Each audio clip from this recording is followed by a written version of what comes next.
Bismillahirrahmanirrahim. Assalamualaikum warahmatullahi wabarakatuh. Alhamdulillah, wassalatu wassalamu ala rasulillah wa ala alihi wa sahbihi wa man wala wa ba'd.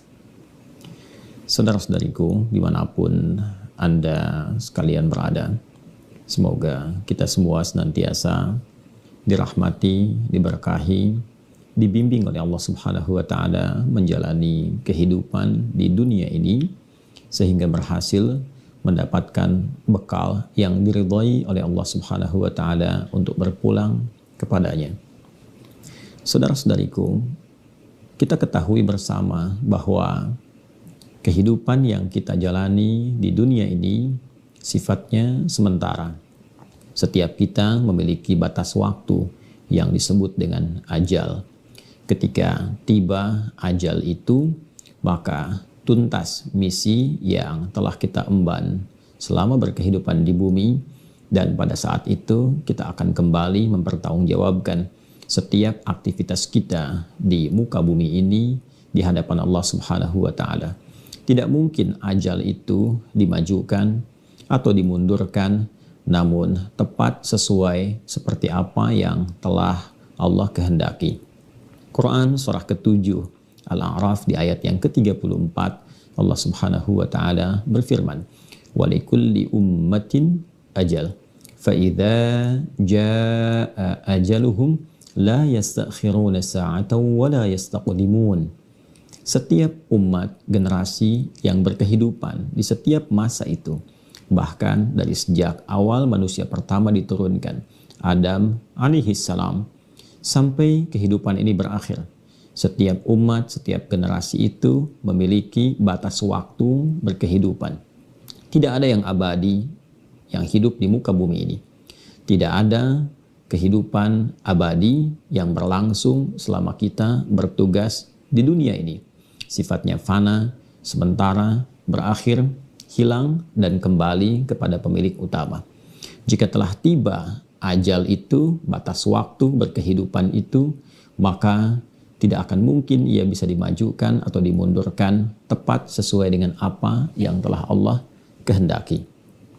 Karena itu, kita selalu mengatakan dan meyakini bahwa kematian yang menjadi pertanda tibanya ajal itu, yang disebut dengan maut itu, adalah sesuatu yang pasti. Namun, cara kita kembali kepada Allah, cara berpulang kita adalah di antara yang istimewa, yang membedakan satu dengan yang lainnya.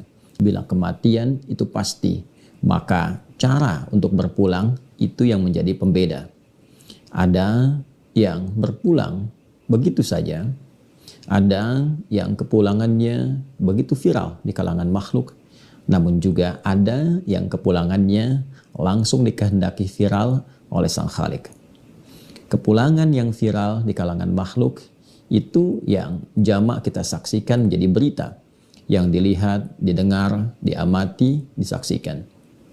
Kepulangan yang dikehendaki viral oleh Sang Khalik itu yang disertai dengan iringan-iringan doa. Doa yang sangat luar biasa. Makhluk-makhluk ditundukkan untuk menghadirkan pengantaran terakhir dalam misi berkehidupan di bumi. Makhluk-makhluk dikehendaki untuk menjaga kemuliaan dari mulai jasad sampai dengan pengaruh-pengaruh kebaikan yang diisyaratkan oleh Nabi Sallallahu Alaihi Wasallam, bahkan untuk diviralkan. Qala Rasulullah Sallallahu Alaihi Wasallam, atau kama qala, "Udhkuru mahasina mautakum." Viralkanlah, sebutkanlah kebaikan-kebaikan orang yang wafat itu, yang boleh jadi itu akan menginspirasi dan belajar bagi kita yang hidup bagaimana cara berkehidupan sehingga menyiapkan bekal terbaik untuk pulang. Seperti orang yang telah wafat itu dikehendaki baik oleh Allah Subhanahu wa Ta'ala. Ini yang menjadikan kita mesti belajar akan tegasnya firman Allah Subhanahu wa Ta'ala yang membimbing kita untuk memahami esensi berkehidupan di muka bumi ini. Quran surah ke-67 di ayat yang kedua. Alladzi khalaqal mauta wal haya liyabluwakum ayyukum ahsanu amala wa huwal azizul ghafur. Dialah Allah Subhanahu wa Ta'ala yang telah mencipta kematian, pun demikian kehidupan, Di balik itu semua tujuannya untuk menguji kita semua yang sedang berkehidupan untuk meningkatkan kebaikan-kebaikan, untuk meningkatkan amal soleh yang diridhai. Prinsipnya, seorang yang berkehidupan dinilai, dilihat, dirasakan baik. Untuk itu kita bergembira, kita peluk, kita rangkul, kita doakan. Pun demikian, ada orang wafat yang wafatnya sangat luar biasa diistimewakan. Didengar, dilihat, disaksikan, didoakan. Sungguh kita mesti belajar amal istiqomah apa yang telah ditendun oleh orang-orang yang baik itu sebelum mereka kembali kepada Allah Subhanahu wa taala. Dari kehidupan yang dijalani, dari kematian, cara berpulang, kata Allah, tidaklah itu disajikan kepada kita kecuali untuk kita belajar dari itu semua bagaimana meningkatkan kualitas hidup kita agar berkehidupan lebih baik, hayatan thayyibah, dan wafat dalam keadaan yang terbaik, husnul khatimah.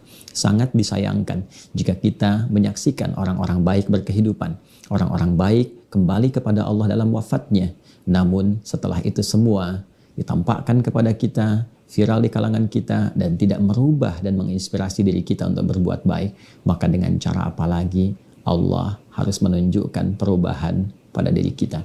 Maka mari kita belajar dari kebaikan orang-orang mulia itu untuk meningkatkan kualitas amal soleh kita, dan semoga sisa hidup kita lebih baik dan akhir kehidupan kita husnul khatimah.